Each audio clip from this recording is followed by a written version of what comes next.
Chapter 15. Ava, Dreamless. As I PT Selene, I realize she hasn't shown much interest in the boxes scattered around the apartment. Most dogs would be all over them, sniffing and investigating every corner. Selene seems content to ignore them, focusing instead on the windows and the bedroom. I just moved in, you know, I find myself saying, my voice rough and scratchy. Haven't had a chance to unpack everything yet.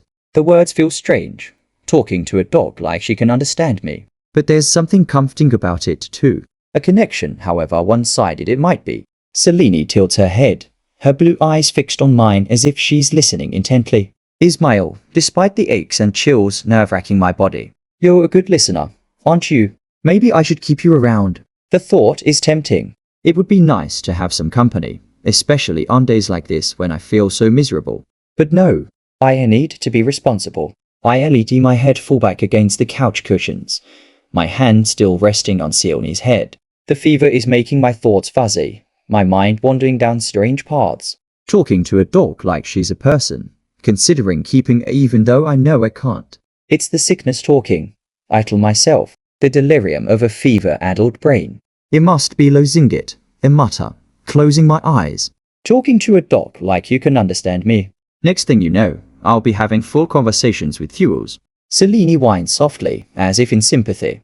I crack one eye open to look at her, a wry smile tugging at my lips. Don't worry, I'm not that far gone yet. Beautifully start talking to the furniture. Feel free to stage an intervention.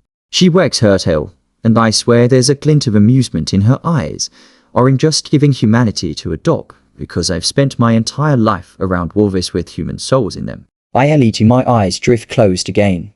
The medicine should be kicking in soon, hopefully bringing some relief. Thanks for the company, I whisper, my words slurring as I start to drift off. You're a good dog, Selene.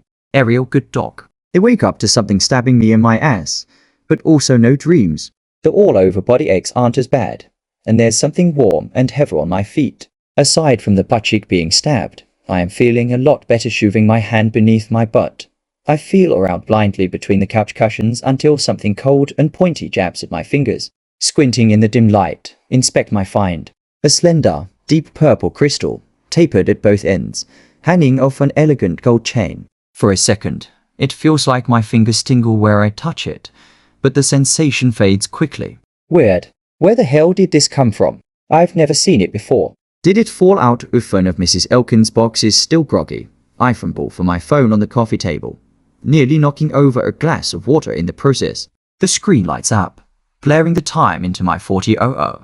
I'm glad I called in yesterday. I would have slept in. Snapping a quick photo, I send it to Mrs. Elkins with a text. Ava, found this in my couch. Is it yours? A soft whine draws my attention to the other end of the couch. Selene lifts her head, her icy blue eyes fixed on me with uncanny intelligence, her ears flicking around. Hey, girl. My voice comes out raspy, my throat still raw from sleep. When I in my fingers through her thick fur, she leans into my touch, her tail thumping against the cushions. My phone buzzes, Mrs. Elkins. No, dear, that's not mine. Never seen it before. Are you feeling better? Get some rest today. How odd. It must have just been wedged in the cushions and got knocked loose during all my tossing and turning. Ava, I'm doing better. It should be at work tomorrow. Thanks, Mrs. E. Feeling buoyed by her concern, heaved myself off the couch, disrupting Selene in the process. Sorry, girl. Nature calls. Dogs need to go pee too. Part of me is too worried that she won't come back. But she's not mine. She's just a dog who shoved her way into my house last night. I'm going to let you outside to potty. If you come back, I'll keep you. But if you go, I'm going to call animal control and have them take you back again. Got it? Her blue eyes blink at me, guileless and clear. What am I doing? Trying to reason with a dog? I've spent too much time around wolves. Shaking my head, I lead Selene out the front door, but not before peeking around first. No one's there, of course. I don't feel the ditchy being watched sensation anymore. Either go on, girl.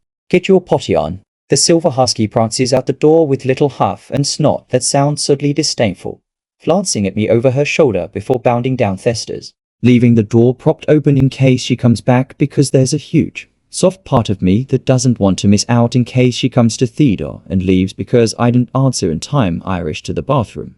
Redito feel human again. All the movement has both cleared my mind, even as my body breaks out into kills, still sick. But at least I'm better. Seleni's back inside when I'm done with morning ablutions, and I close the door behind her with a smile, watching as she sniffs around the apartment on Zargin. That's it. You're mine now, okay? Beauty still need to get you food. And a leash. And a collar. Shit. All that stuff costs money too. She snorts and rolls onto the ground, feet up, like her back needs scratched despite the chills and sweat running down my back. I feel energized. I'm even bouncing a little on my feet. Making breakfast doesn't do much to take the edge off, and I share a plate of eggs and some instant mix pancakes with Selene, who scarfs them down like she's starving. When I leave the apartment, she screams like a child whose arm is being cut off no matter how many times I try to soothe her before trying again. The screams continue.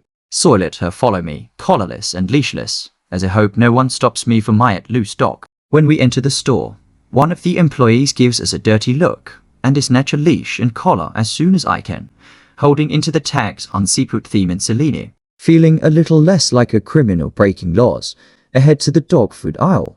Surprised when an old man steps in front of me to coo at Selene, who growls in his direction.